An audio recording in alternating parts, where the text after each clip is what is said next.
Bonjour et bienvenue aux Portes ouvertes virtuelles, à la séance d'information sur les programmes offerts à distance de l'École d'études autochtones. Je me présente, je m'appelle Gabrielle Cornelier et j'ai le plaisir d'être l'animatrice aujourd'hui. Avant de vous expliquer le déroulement de la séance, je veux vous présenter les intervenants qui vous adresseront la parole tout au long de la séance. Donc, Francis Lévesque, directeur du module de l'École d'études autochtones. Bonjour, Francis. Bonjour. Bonjour. Frédéric Labbé, conseillère pédagogique au service aux étudiants. Donc, Bonjour. allô Frédéric. Donc, Frédéric va pouvoir vous présenter les services qui vous sont offerts en tant qu'étudiant à distance. Donc, je vous rejoins un peu plus tard pour vos parties respectives. Comme vous pouvez voir, je suis en studio et mes collègues sont dans leur bureau. Donc, vous pouvez voir qu'on est très flexible avec la distance, avec le virtuel. On est vraiment adapté pour l'enseignement à distance. Donc, vos micros et caméras sont fermés. Soyez pas inquiets de ça, c'est vraiment voulu. En fait, on est en mode webinaire, donc vos caméras et micros ne pourront pas fonctionner. Cependant, la communication va pouvoir se faire entre vous et moi, ainsi que ma collègue Patricia Martin, qui est technicienne en administration, volet gestion académique de l'École d'études autochtones. Vous allez pouvoir communiquer avec nous avec l'outil questions et réponses qui se trouve en bas de votre écran, ainsi que l'outil discussion. Par contre, on vous demande d'utiliser questions et réponses pour nous poser toutes vos questions tout au long de la séance d'information.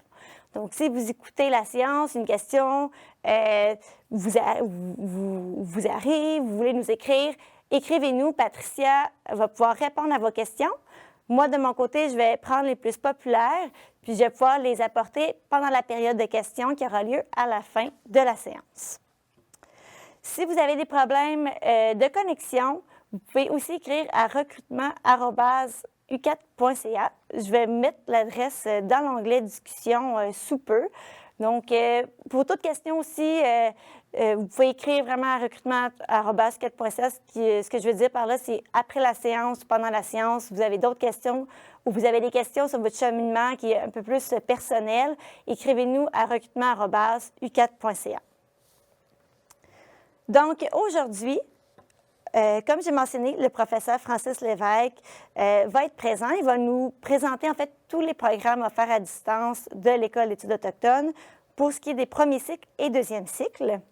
Il va aussi faire la présentation du mode d'enseignement de l'École d'études autochtones. Oui, c'est à distance, mais le mode d'enseignement est hybride. Il va pouvoir vous en parler un peu plus. On a deux témoignages qui vont vous être présentés. Donc, peut-être que ça va vous permettre de voir un peu la réalité d'un étudiant lors des études à distance. Puis, Frédéric Labbé va venir prendre la parole. Par la suite, la période de questions et je vais venir terminer la séance d'information avec les explications pour l'admission sans frais. Donc, tous les participants d'aujourd'hui, l'admission est sans frais. Donc, c'est une économie de 75 $. Je vais vous expliquer comment procéder à la toute fin de la séance. Donc, sans plus tarder, j'invite Francis Lévesque, directeur du module et professeur à l'École d'études autochtones, de prendre la parole. Bonjour tout le monde. On m'entend bien? Ça fonctionne? Je vais essayer d'être bref, je vais essayer d'aller droit au but, puis de ne pas vous noyer dans une somme d'informations à n'en plus finir. Puis j'aimerais ça aussi qu'on ait du temps pour les questions à la fin. Je trouve que c'est un moment privilégié pour répondre à des questions auxquelles je n'ai pas moi-même pensé. Je vais commencer d'abord en vous parlant du contenu de la présentation, c'est que je vais vous présenter des programmes de l'École d'études autochtones. On en offre plus que ça dans d'autres circonstances, mais ce sont les quatre programmes, principaux qu'on offre à l'école. Donc, le certificat et le microprogramme en études autochtones, le certificat en gouvernance autochtone, le certificat en intervention enfance-famille en contexte autochtone, et ensuite, je vais vous parler brièvement des programmes de deuxième cycle en gestion publique en contexte autochtone. Je commence par contre d'abord en vous parlant du mode d'enseignement parce que oui, à l'école d'études autochtones, on fait de la formation à distance, mais c'est pas de la formation à distance classique dans la mesure où c'est pas vous recevez pas un lien pour aller voir un cours puis que vous pouvez regarder exactement quand vous voulez. Nous, on offre, je vais vous nommer les mots qui sont écrits ici, mais je vais vous expliquer après ce que ça veut dire, mais on offre des cours qui sont à distance synchrone, à distance asynchrone et en classe, donc au pavillon des premiers peuples du campus de Val-d'Or. On espère que l'automne prochain, on va être capable de faire ça. Ce que ça veut dire, ça, pour de vrai, c'est que dans les faits, nous, on donne nos cours en classe, généralement en soirée. Je vais en reparler après pourquoi. Généralement en soirée, on donne nos cours donc en classe au pavillon des premiers peuples. Mais en même temps, la quasi-majorité de nos étudiants sont à l'extérieur de la région, donc suivent les classes à distance de manière synchrone de chez eux. En même temps, on a aussi pris la décision il y a quelques années d'enregistrer les cours que l'on donne. C'est-à-dire que si moi je donne un cours le mardi soir, je l'enregistre. Oui, il va y avoir, mettons, 5-6 étudiants en classe, une trentaine à l'extérieur de chez eux. Puis, il va y avoir toujours 5, 6, 7 étudiants qui vont préférer, soit parce qu'ils ne pouvaient pas être là le mardi soir, mais qui vont préférer l'écouter à un autre moment dans la semaine. Donc, on est, c'est ça, à la fois en classe, à la fois à distance, à la fois synchrone et à la fois asynchrone. Donc, on est assez ouvert. On a réalisé au fil du temps que ça nous permettait d'accommoder la majorité de nos étudiants. L'autre truc qu'on utilise aussi beaucoup, j'en parlerai pas trop parce que ça, c'est général à l'ensemble de l'université. On utilise Moodle beaucoup pour partager les textes, les informations, les liens, des liens vers les films, des liens vers des podcasts, des enregistrements aussi des cours. C'est sur Moodle qu'on les dépose.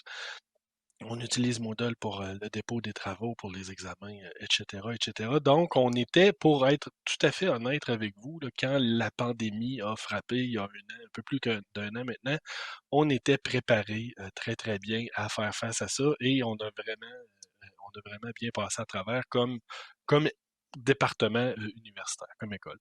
Ce qui m'amène à vous parler maintenant du certificat et du micro-programme en études autochtones, qui est notre programme principal, qui est notre plus vieux programme, qui existe depuis 2007, si je ne m'abuse, mais on en a une nouvelle mouture qui est maintenant offerte depuis septembre 2020. Donc, on termine la première année de cette nouvelle mouture-là. Euh, les deux programmes se ressemblent, les objectifs des deux programmes sont les mêmes. Donc, c'est de développer des savoirs puis des compétences liées à la compréhension, à la communication interculturelle puis à l'intervention avec les peuples autochtones, être conscientisé aux principaux enjeux et aux préoccupations actuelles des peuples autochtones, assurer une meilleure compréhension de la diversité culturelle autochtone, par exemple, pour que vous compreniez qu'on ne peut pas parler de la culture autochtone, développer le sens critique aussi, puis une ouverture d'esprit face aux réalités autochtones et faciliter les échanges entre autochtones et allochtones, parce que souvent nos classes sont hybrides. Dans ces programmes-là, la majorité des étudiants sont allochtones, mais nous avons aussi des autochtones qui cheminent avec nous. Donc ça, c'est très intéressant, puis c'est assez unique aussi. Conditions, je vous parle maintenant des conditions d'admission qui sont similaires. Je vais être honnête, là, je vais en parler un peu plus maintenant, mais je vais passer assez rapidement pour nos deux autres programmes de premier cycle tout à l'heure parce que les conditions d'admission sont similaires.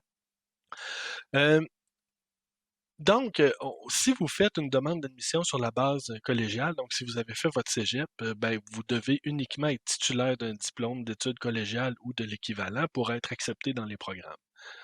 Euh, Vous pouvez aussi faire une demande sur la base universitaire. Donc, si vous avez complété au moins 3 cours universitaires et que vous êtes âgé d'au moins 21 ans, donc vous pouvez faire votre demande sur la base universitaire. Ça peut être très utile si vous êtes un autochtone qui a étudié en Ontario, par exemple, et qui n'a pas fait de cégep. Ben ça, c'est pour vous ça, cette base d'admission-là. Et finalement, vous pouvez aussi être admis sur la base d'expérience, donc d'être âgé d'au moins 21 ans, de détenir des connaissances appropriées ou une expérience jugée pertinente par le responsable de programme. Dans ce cas-là, ça vous demande de fournir une lettre, souvent d'avoir une lettre de votre employeur aussi. Et juste pour montrer que vous êtes réellement motivé et que vous avez vraiment l'intérêt de participer à ce programme-là. Et comme je vous disais, je ne répéterai pas les conditions d'admission tout à l'heure, mais c'est exactement la même chose pour les deux autres programmes de premier cycle dont je parlerai tantôt. Euh, Ça m'amène au cheminement. Je commence par le certificat parce que le certificat, c'est le plus complet. C'est plus facile de commencer par ce qui est le plus complet, puis d'ensuite parler du microprogramme. Le certificat, c'est un certificat classique universitaire, donc c'est un certificat de 30 crédits et donc de 10 cours. 9 de ces cours-là sont obligatoires. Euh, et il y a aussi à ce certificat-là un cours optionnel. Euh, les cours obligatoires, vous avez la liste ici. Je commence avec le premier en haut, qui est un cours un peu particulier qu'on appelle activité préparatoire, qui est une activité de 0 crédit, mais qu'on exige quand même et qui est quand même obligatoire dans la majorité des programmes de l'École d'études autochtones. Cette activité-là, elle est toute simple. Elle consiste, puis là, si vous voulez vous inscrire, je vous donne la piste tout de suite. Vous pouvez aller chercher le livre sur Internet. Ça consiste à lire le livre Matérialité sur les peuples autochtones, la troisième édition, et à répondre à un court questionnaire. La raison pour laquelle on fait ça, on vous demande de faire ça, c'est que le programme, le certificat en études autochtones, on peut entrer dans le programme à n'importe quel moment. Il n'y a pas de cheminement prédéterminé, ce qui fait que quand on enseigne un cours, moi comme prof, j'ai des étudiants qui en sont à leur 10e cours et des étudiants qui en sont à leur premier cours. Et donc, pour qu'ils aient au moins une base commune, pour qu'ils sachent qu'est-ce qu'on entend par le terme autochtone, pour qu'ils aient une idée au moins de c'est quoi la loi sur les Indiens, c'est quoi les pensionnats, sur c'est quoi les réalités actuelles des peuples autochtones. On demande aux gens de faire ça parce que sinon, on devait réexpliquer constamment, cours après cours, qu'est-ce que ça voulait dire sur la loi, par exemple, sur les Indiens ou des choses comme ça. Puis les étudiants qui en étaient à leur 10e cours, à un moment donné, ils étaient un peu tannés. Donc, c'est la stratégie qu'on a trouvée. Si vous avez une expertise en langue autochtone, c'est un quiz qui est quand même assez facile. Euh, le cheminement de ce certificat-là et du microprogramme, ce sont des cheminements à temps partiel. Euh, on aimerait ça éventuellement les offrir à temps plein, mais bon, on n'a jamais assez d'étudiants. Et la raison pour laquelle aussi c'est à temps partiel, c'est que la quasi-totalité de nos étudiants, c'est des gens qui sont déjà en situation d'emploi. C'est des gens qui vont travailler auprès des communautés autochtones, c'est des gens qui sont dans divers milieux, mais ou encore qui sont tout simplement curieux d'en apprendre plus sur les populations autochtones, et puis, bon, qui veulent prendre des cours, mais qui n'ont pas nécessairement le temps de venir passer 3 heures à l'université le mardi matin. Donc, on donne nos cours en soirée à temps partiel pour cette raison-là. Mais en même temps, comme je le disais, si vous détestez prendre un cours entre 7 et 10 heures le soir, vous pouvez, comme le cours est enregistré, l'écouter le mercredi matin si ça vous chante. Comme je le disais, dernier point, je me répète, mais c'est un certificat où vous pouvez entrer à n'importe quel moment. Il roule continuellement, puis vous pouvez être admis puis rentrer à n'importe quel moment. C'est un certificat qui traite bien sûr des enjeux contemporains, qui traite d'histoire, qui traite des cultures contemporaines, mais qui traite aussi de langue, de santé, d'éducation, d'environnement économique, de droit, de féminisme et de genre. Donc c'est vraiment l'objectif de ce certificat-là, c'est de couvrir très très large. On a une banque aussi de cours optionnels qui est quand même assez importante. Bon, on en a mis la majorité ici, la perspective anthropologique, par exemple, parce que la majorité des profs de l'école sont anthropologues, donc on voulait un cours d'anthropologie. On a des cours de langue, on a aussi des cours tirés de notre ancienne version du certificat, par exemple, sur le leadership. On a un nouveau cours sur Autochtones et enjeux arctiques qui commence la semaine prochaine. Je sais pas si on est trop tard pour les demandes d'émission, mais bref, donc, vous voyez toute une banque de cours. On a des cours de langue aussi. Euh, et donc, c'est ça. Donc, ça m'amène en fait maintenant au microprogramme qui est essentiellement la même chose que le certificat, mais au lieu d'avoir 9 cours obligatoires et un cours optionnel, le microprogramme a 5 cours, donc 3 cours obligatoires et un cours et 2 cours optionnels. Je vais finir 3 cours, 2 cours, bon, pour 15 crédits. Euh, Les cours obligatoires, bon, c'est le cours d'enjeux et défis contemporains, donc qui sert à identifier c'est quoi les enjeux et les défis contemporains des populations autochtones. On a le cours d'histoire des peuples autochtones d'Amérique du Nord et aussi celui d'introduction aux cultures et aux langues autochtones. Donc, c'est les 3 cours qui sont les plus généraux. Et les cours optionnels du microprogramme, ce sont tous les autres cours dont j'ai montré la liste tout à l'heure. Comme il y a 2 cours optionnels au microprogramme, c'est ce qui explique pourquoi on a 2 cours, par exemple, d'Anishinaabe, la langue des Anishinaabe de la région de l'Abitibi, 2 cours de langue cri. C'est que souvent, les gens qui veulent prendre les cours de langue ne veulent pas nécessairement prendre un programme au complet, mais on les inscrit au microprogramme, donc ils peuvent prendre les deux cours de langue. Qu'est-ce que ça donne, ça, le certificat en études autochtones sur le marché du travail? Il faut savoir d'abord que ce n'est pas un certificat disciplinaire. Je vous expliquais tout à l'heure je vous disais que la majorité des professeurs sont anthropologues. Nous ne sommes pas tous anthropologues et on ne vous donne pas des cours pour devenir anthropologue. On ne forme pas des gens à une discipline. Ici, c'est un certificat de connaissances générales et complémentaires dont l'objectif est de vous outiller comme personne et comme professionnel dans ce que vous faites. Donc, c'est utile pour toutes celles et ceux qui sont appelés à intervenir en contexte autochtone. Vous êtes en travail social, vous êtes dans le milieu de l'éducation, vous êtes un professionnel de la santé, vous êtes dans l'administration publique, dans le monde minier, si je parle de l'Abitibi, ou même vous travaillez dans des PME qui sont en contact régulièrement avec les peuples autochtones, ben, c'est un certificat ou un microprogramme qui peuvent être très, très utiles pour vous outiller. C'est un programme aussi qui est utile pour les allochtones et les autochtones.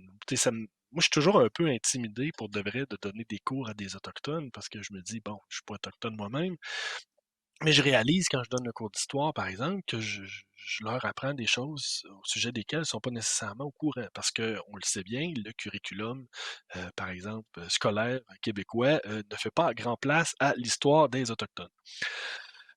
Je fais une petite note ici dans le bas que je vous parle de ça à une seule reprise, mais sachez que c'est vrai pour tout le reste. Il est possible, si cela vous intéresse, d'obtenir un baccalauréat par cumul des certificats en cumulant 3 certificats différents. Ça, il faut en parler assez tôt dans le processus avec Patricia qui est là, qui peut répondre à vos questions aujourd'hui, mais c'est possible de faire ça en théorie. Il faut accepter de suivre des cours à temps partiel, il faut accepter pas nécessairement d'être toujours à temps plein, donc ça peut être un peu de travail à conjuguer tout ça, mais c'est jouable. Éventuellement, là, je suis trop en avance, mais éventuellement, on aura des baccalauréats par cumul vraiment bien identifiés avec différents certificats qu'on n'a pas encore eu le temps de créer et qui n'existent toujours pas. Donc, pour le certificat et le microprogramme en études autochtones, j'aurais terminé à ce moment-ci.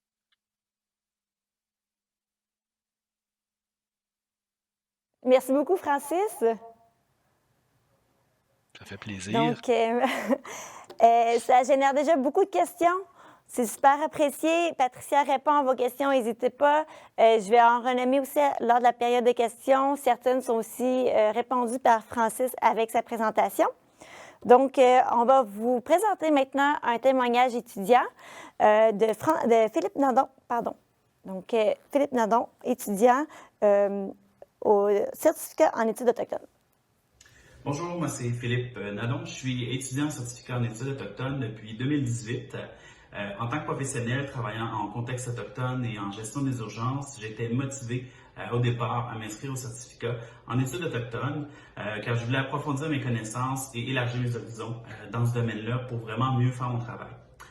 Rapidement, les enjeux et les cultures autochtones sont devenus pour moi un intérêt personnel et c'est pour ça qu'aujourd'hui je continue à étudier dans ce domaine-là. J'ai choisi l'UQAT en fait pour son école d'études autochtones qui pour moi était vraiment une référence dans le domaine lorsqu'il s'agit de ces questions-là. Faire le certificat en études autochtones, pour moi, c'est vraiment très avantageux de le faire à l'UQAT. Parce qu'en plus qu'on peut être un peu partout dans la province, d'ailleurs ça m'est déjà arrivé de faire les cours à Montréal, à Sept-Îles, à la baie James et même ailleurs dans le monde lorsque j'étais en vacances, mais pour moi c'est vraiment avantageux de pouvoir faire les cours à distance. Les professeurs aussi ont toutes et tous une expertise et une sensibilité sur les réalités des Premières Nations, des Inuits et des Métis.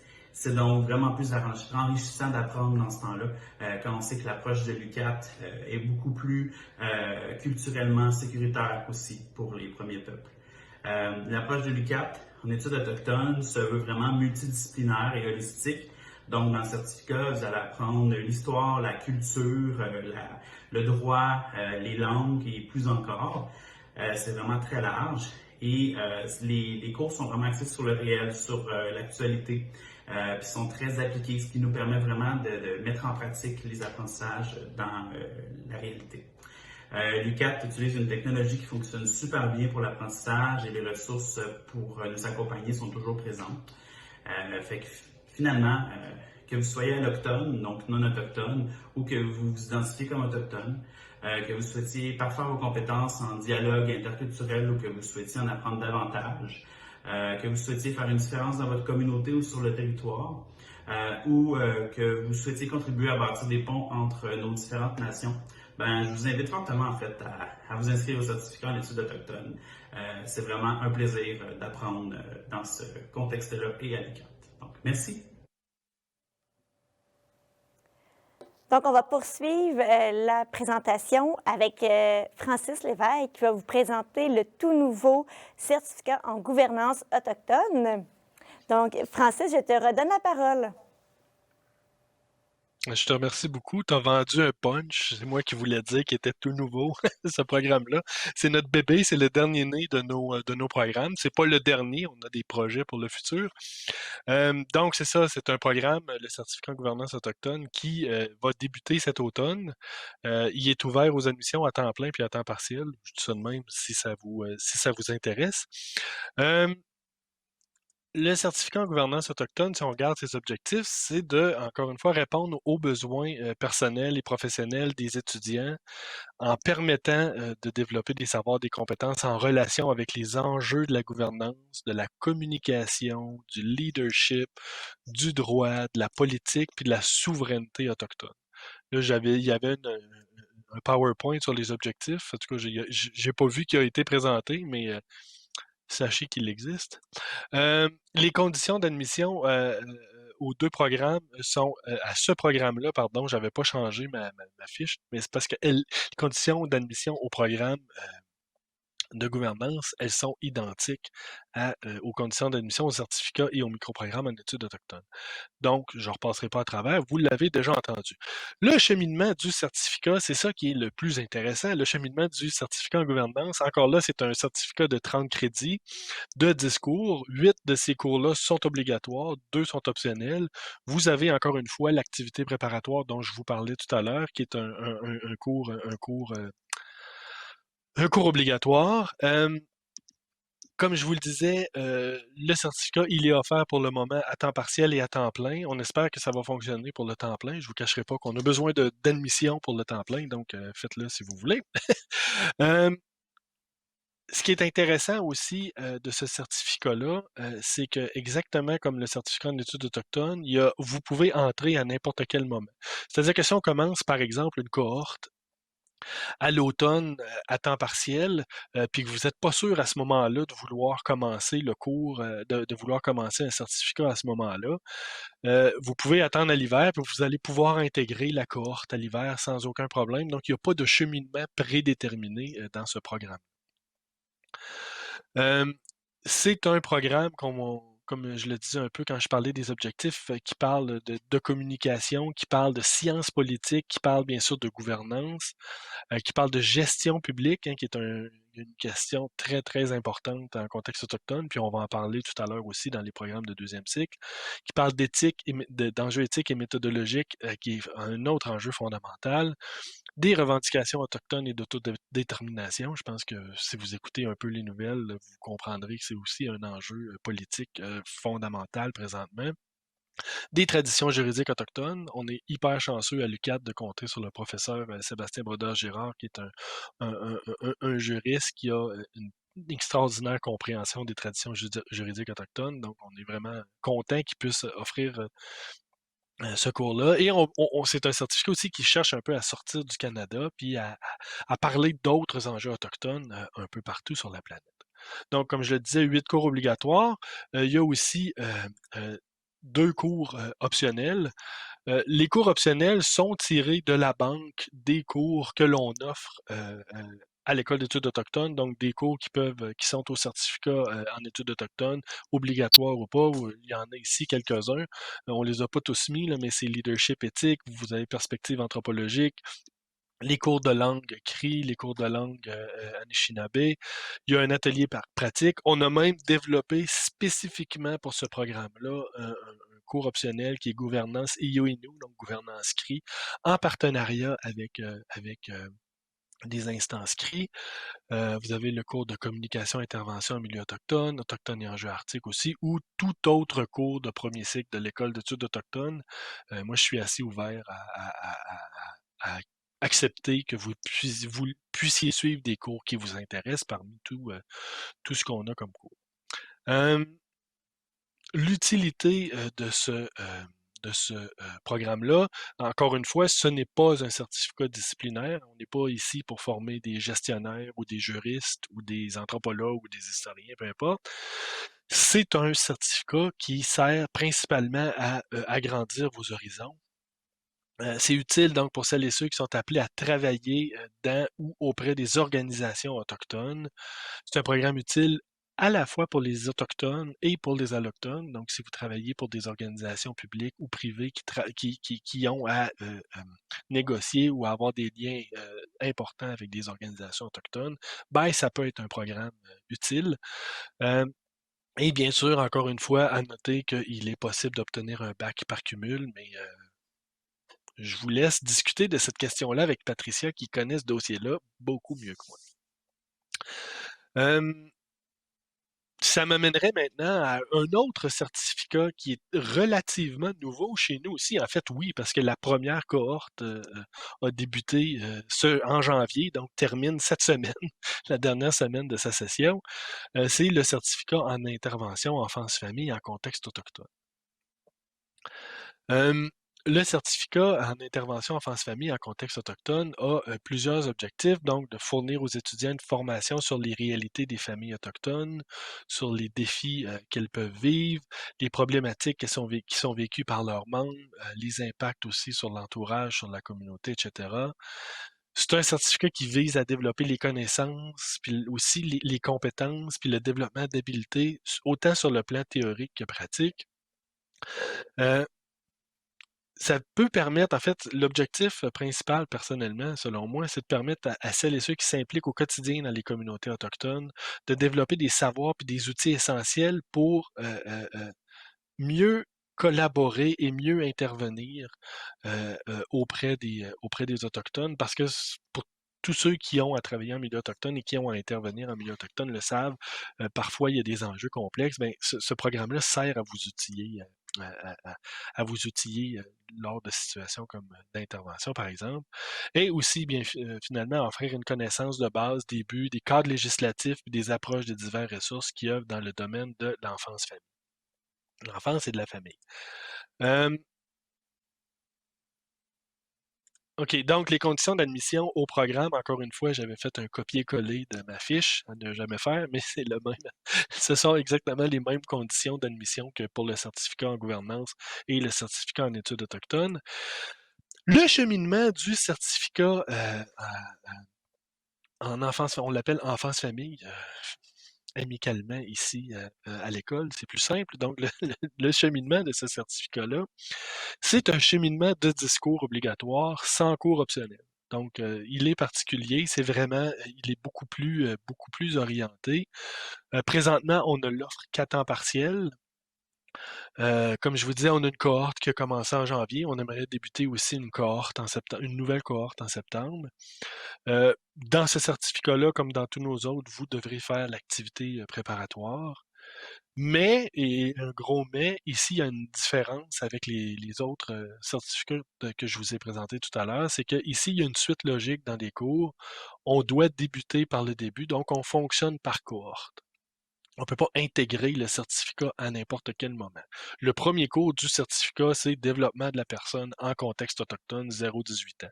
C'est le cours qui s'est donné en janvier, c'est le cours qui se donnera en septembre pour partir la deuxième cohorte. Mais ensuite, vous allez avoir des cours de politique sociale, services sociaux en contexte autochtone, Introduction au modèle de pratique sociale, à la relation d'aide en contexte autochtone, soutien aux familles autochtones 1 et 2. Là, vous voyez, on a déjà des prérequis, ce qui n'est pas toujours le cas dans nos programmes à nous. Gestion de crise en contexte autochtone, intervention sociale auprès des communautés autochtones 1. Et donc, vous aurez intervention auprès des communautés 2, éventuellement. Projet d'intégration 1, projet d'intégration 2, environnement social autochtone. Donc, c'est un programme qui est beaucoup plus pratique, celui-là, qui est moins un programme de connaissances générales, mais c'est presque un mini-programme de travail social qui est vraiment, vraiment, vraiment, qui a été créé vraiment pour répondre aux besoins des personnes qui travaillent en milieu autochtone. Et à date, là, notre cohorte, la cohorte qui chemine avec nous, on a des étudiants autochtones et allochtones à la fois dans le cours. Ce qui donne lieu, j'ai entendu dire, à des échanges incroyables. C'est une expérience aussi très, très intéressante pour les étudiants allochtones qui ont pas généralement qui ne voient pas les réalités autochtones beaucoup dans leurs cours, puis qui ont encore moins d'étudiants autochtones avec eux comme compagnons de cohorte. Donc, l'utilité sur le marché du travail de ce programme-là, donc, bon, il y a plusieurs pistes d'emploi là, qui peuvent être offertes, qui peuvent être visées dans le domaine de la prévention et de l'intervention au contexte autochtone.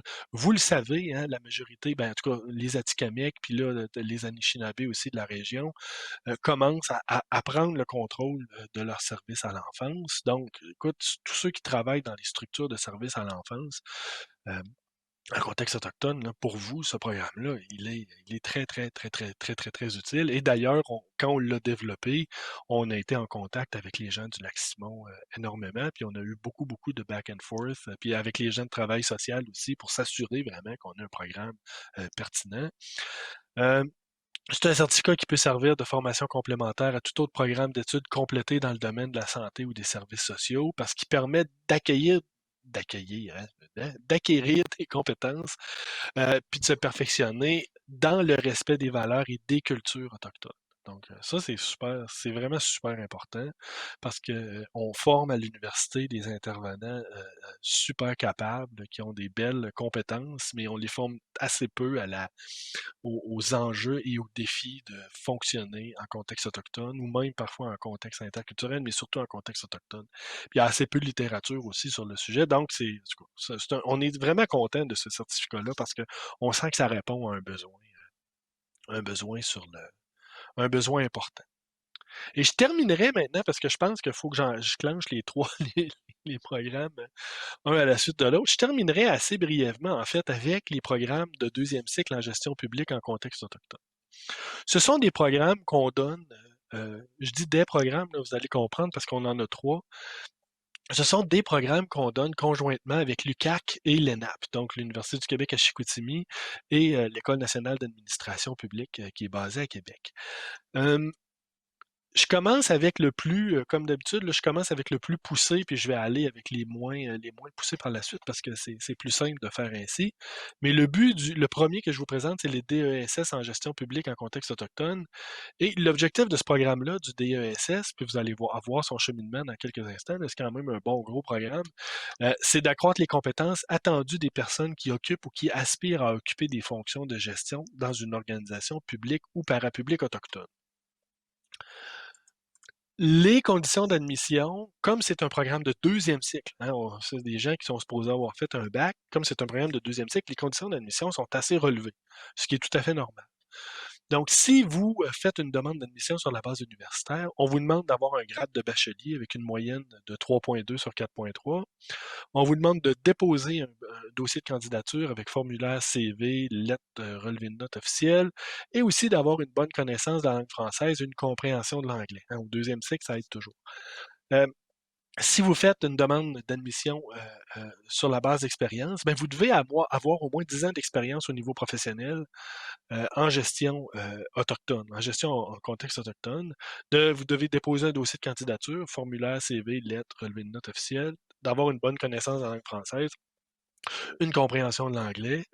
Et vous devez aussi avoir été, pendant au moins 2 ans, gestionnaire d'une unité administrative.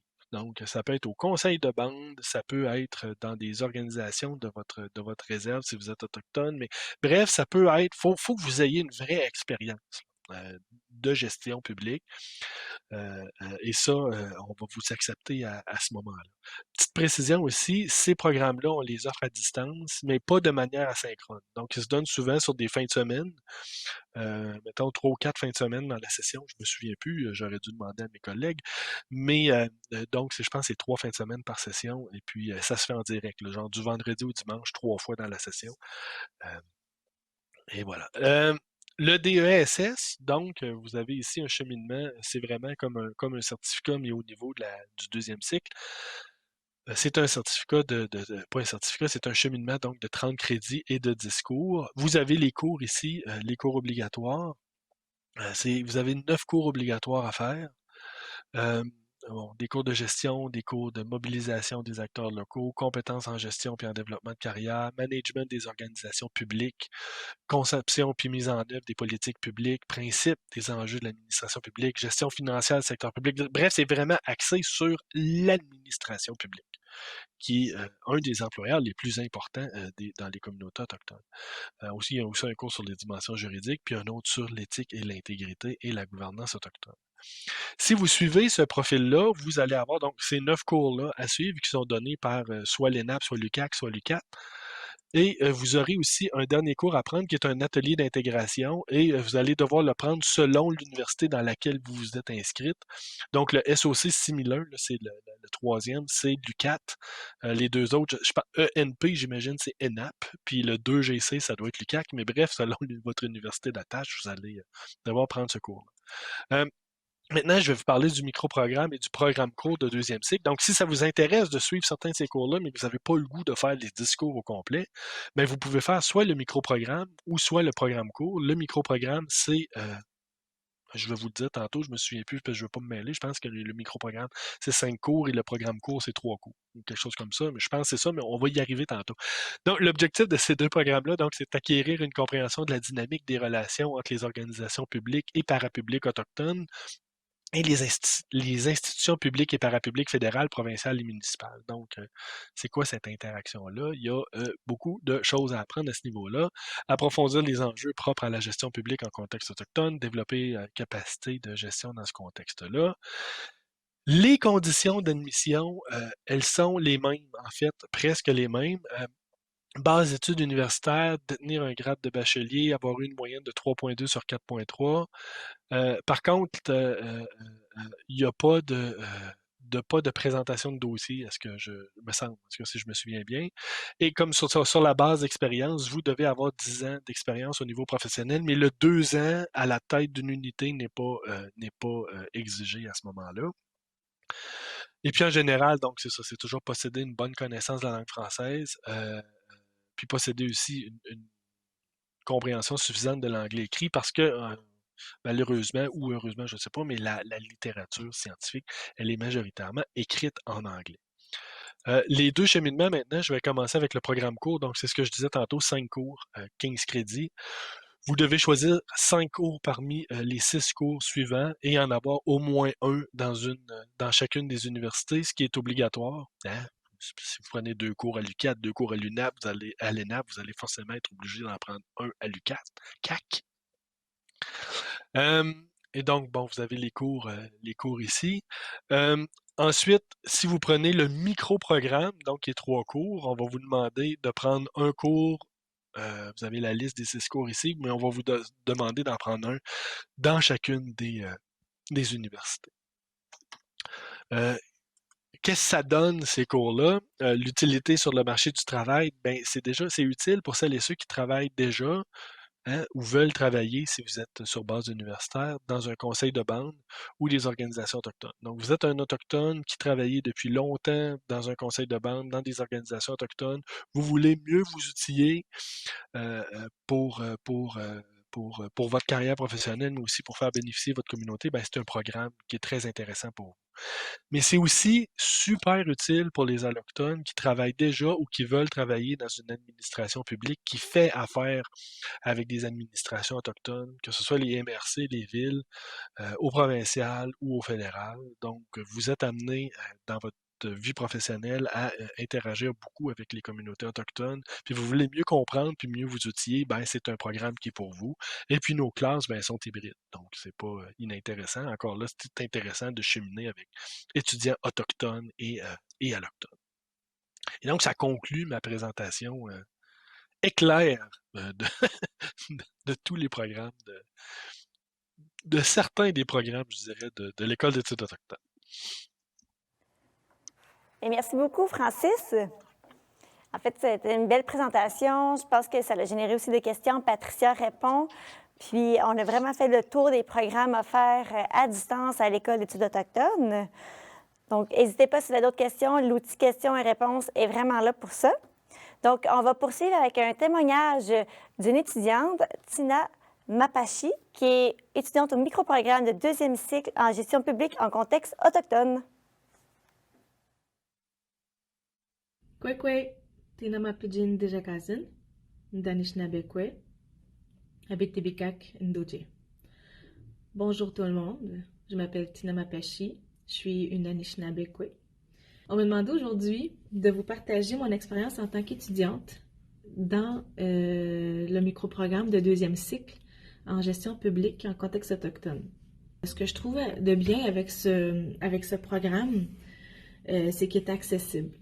N'ayant pas eu d'études universitaires de fait, j'ai pu accéder à ce programme sur mes bases d'expérience de travail, avec mes connaissances et mes compétences acquises sur le terrain et avec des lettres de soutien d'anciens collègues de travail. L'UQAT, l'ENAP et l'UQAC ont des filets de sécurité pour m'accompagner dans mes études. Je ne savais pas non plus que les profs et les cours étaient culturellement sécurisantes et pertinentes. J'ai pris confiance en moi assez vite. J'ai eu confiance en les cours et le programme offert assez vite aussi. Et j'ai pu me sentir à l'aise dès les premières semaines. Avec le soutien des ressources qui étaient accessibles, le soutien aussi, l'écoute des profs, l'écoute que j'ai pu avoir avec les personnes qui supportent les étudiants dans leur cheminement académique. Au niveau aussi de la conciliation travail, famille, études, au niveau des horaires des cours, la disponibilité des ressources, au niveau des travaux à remettre, tout pour moi est parfait dans mon rôle de maman, dans mon rôle d'employée à temps plein et dans mon désir d'aller chercher ce qu'il me faut pour me diriger vers des postes de direction ou de gestion. Ce que j'aimerais envoyer aussi comme message aux gens, c'est allez-y, lancez-vous, n'hésitez pas. Il n'est jamais trop tôt ni trop tard pour préparer son avenir. Et ce cours-là, il est vraiment accessible autant pour les Allochtones que les Autochtones, autant pour les employés à temps plein, à temps partiel, que les mamans ou les papas à la maison.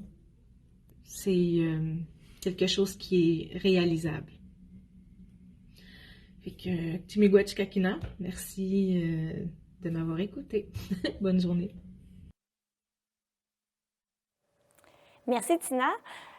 Pour ceux et celles qui voudraient revisionner nos témoignages, ils sont sur notre chaîne YouTube. Donc, vous allez pouvoir avoir les témoignages de Philippe et de Tina. Je veux aussi mentionner que la séance est enregistrée. Donc, elle va être mise sur notre site Web prochainement. Vous allez pouvoir aussi la réécouter sur notre chaîne YouTube.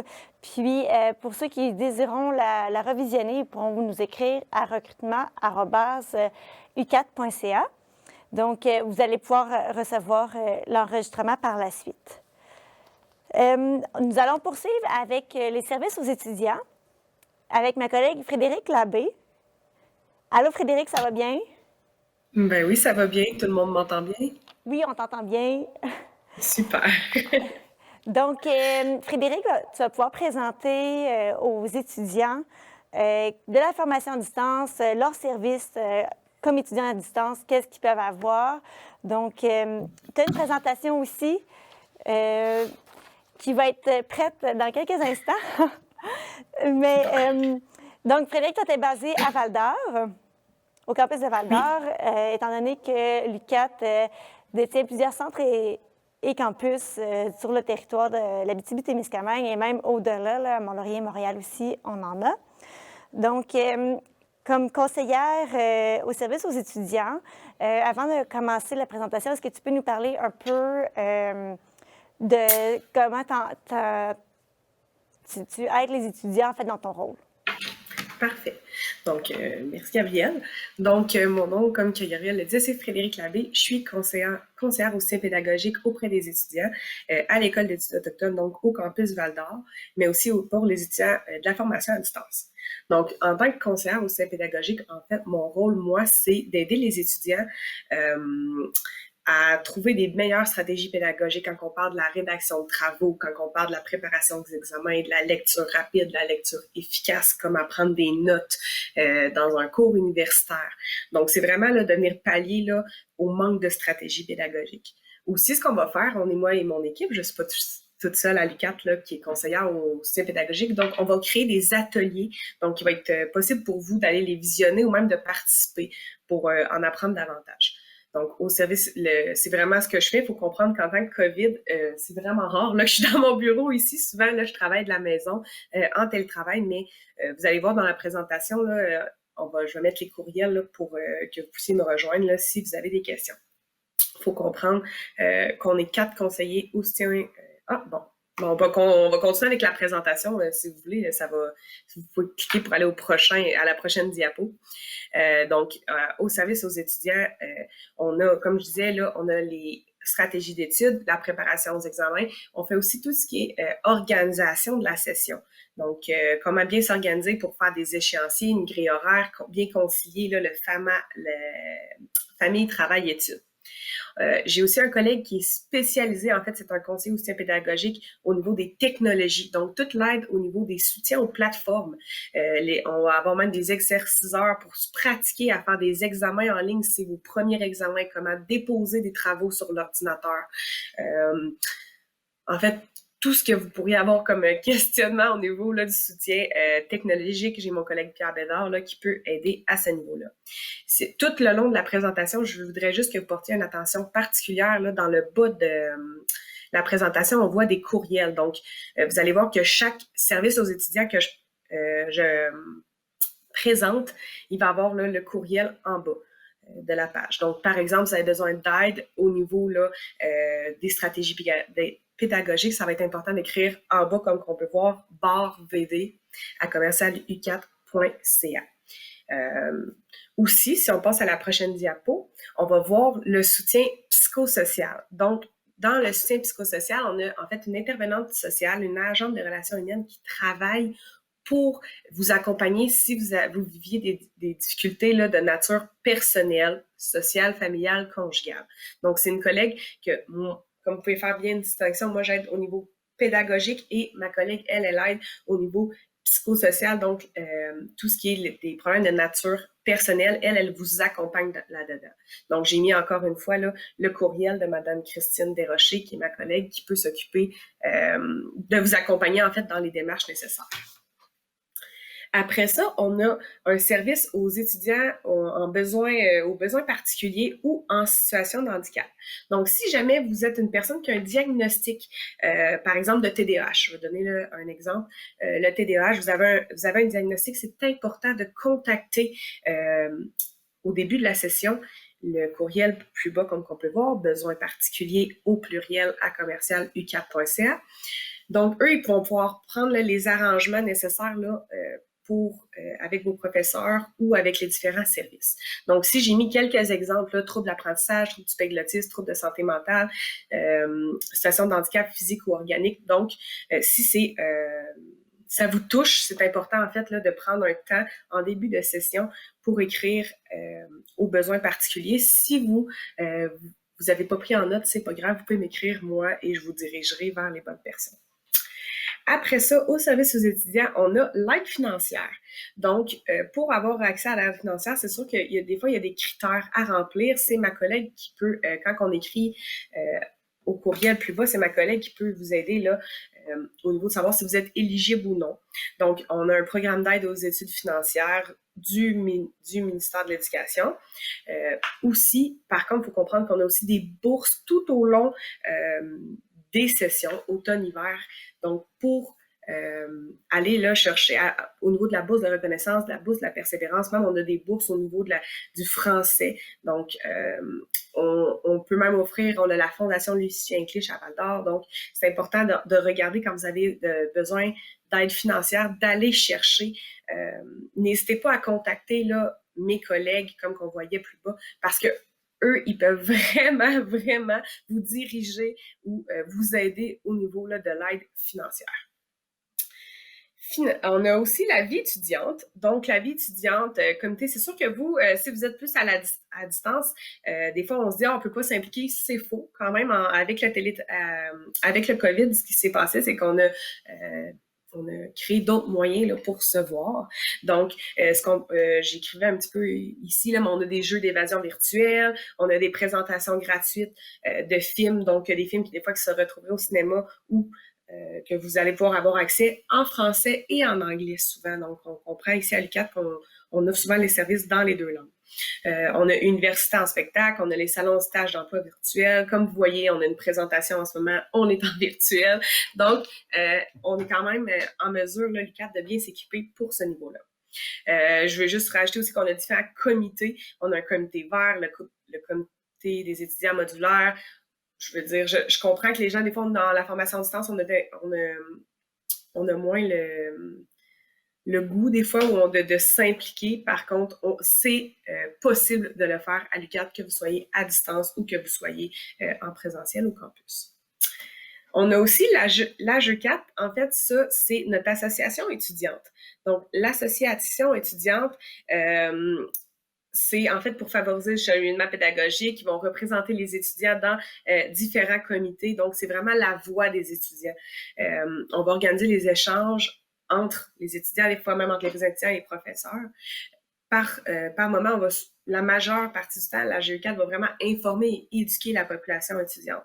Donc, des fois, quand il y a des étudiants qui ont des problèmes, on va les référer en fait à la GE4 pour qu'ils puissent les aider avec leurs décisions ou savoir c'est quoi les droits au niveau des étudiants. Je terminerai rapidement. On a le service de la bibliothèque. Donc, la bibliothèque, oui, il y en a une au campus ici quand on est à Val-d'Or. Par contre, on en a une bibliothèque qui est virtuelle aussi. Donc, si on voit encore une fois là l'adresse en bas, ça va être possible pour vous de vous rendre sur le site de la bibliothèque et faire des prêts entre les bibliothèques du campus, aussi des prêts de bibliothèque entre universités, donc des prêts interuniversitaires. On peut faire les prêts par la poste, donc on peut livrer les livres, sinon on peut aussi faire des collections numériques. On peut faire de la recherche documentaire, c'est là qu'on va aller chercher nos articles scientifiques.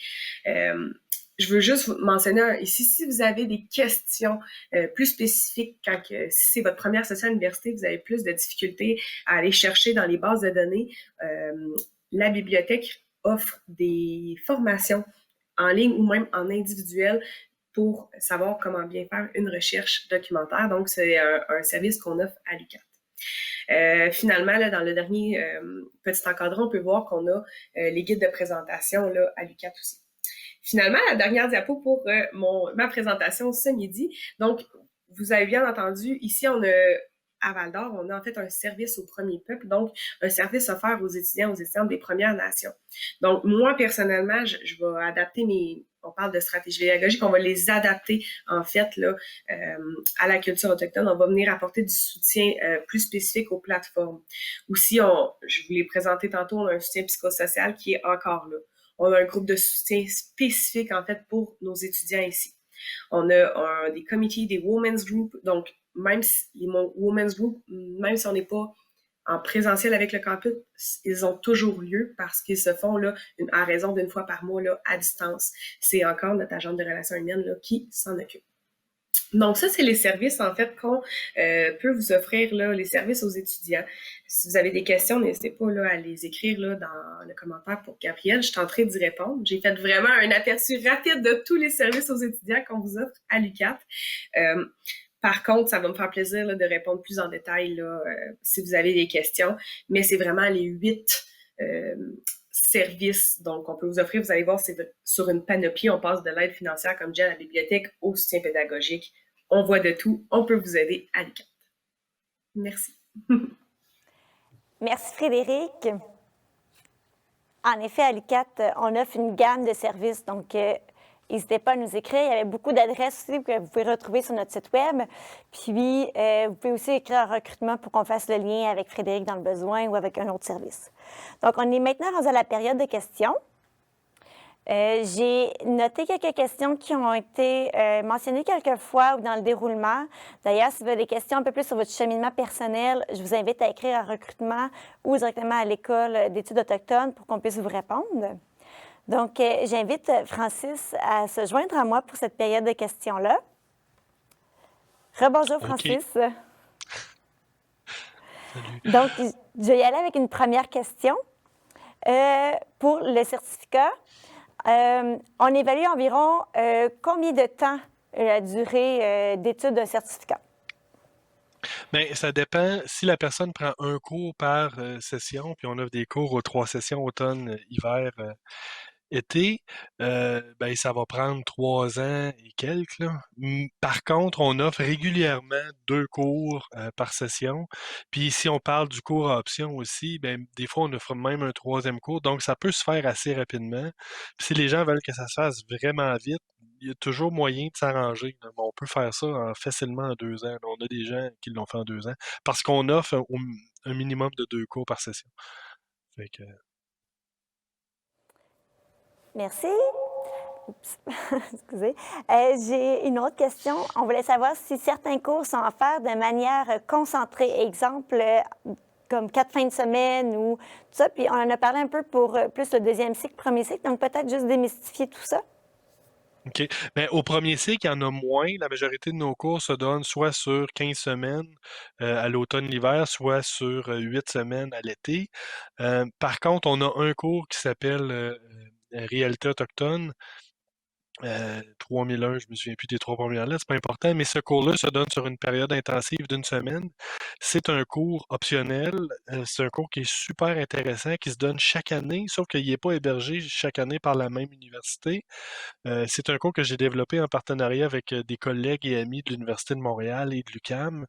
Donc, à chaque 3 ans, ben là, on comprend qu'avec l'année dernière, on a un peu étiré, mais en 2016 et en 2019, l'UQAT a accueilli ce cours-là. L'UQAM l'a fait en 2017, devait le faire en 2020, et là, on pense peut-être que ça va se dérouler cette année, et l'Université de Montréal va le faire l'année prochaine. Et donc, ça, c'est un cours qui se fait en 1 semaine. Mais c'est le seul. En même temps, des fois, on a d'autres activités aussi à l'UQAT avec des universités nomades en lien avec Dialogue qui peuvent aussi faire partie des cheminements des étudiants.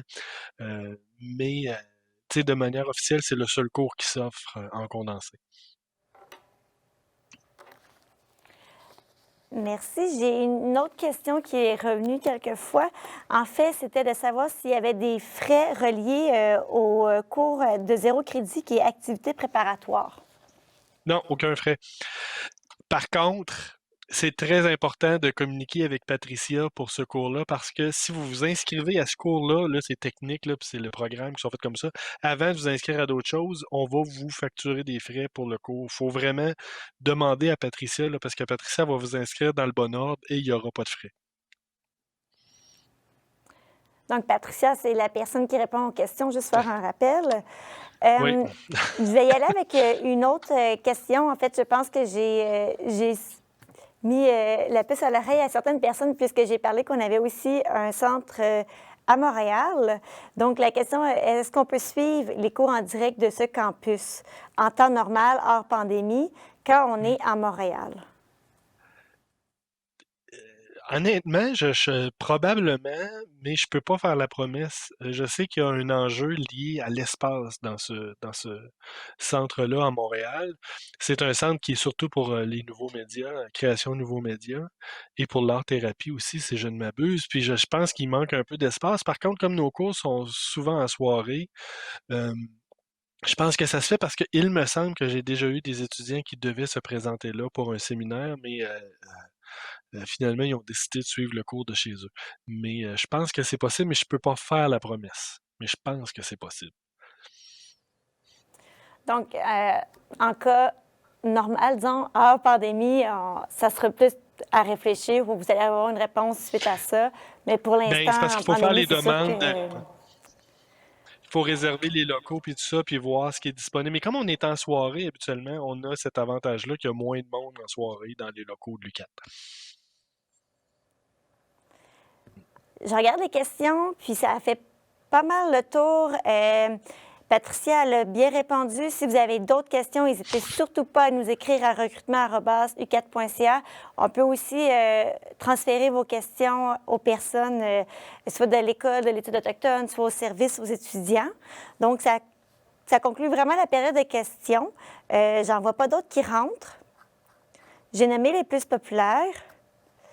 D'ailleurs, Patricia elle a fait une précision là, pour l'activité préparatoire là, dans la discussion. Donc, ceux qui veulent en savoir un peu plus, vous pouvez aller voir sa réponse. Oui, donc, fiez-vous à elle et pas à moi. Non, mais Patricia l'a écrit dans le Zoom de discussion. Donc, je remercie beaucoup, Francis, pour ta présentation.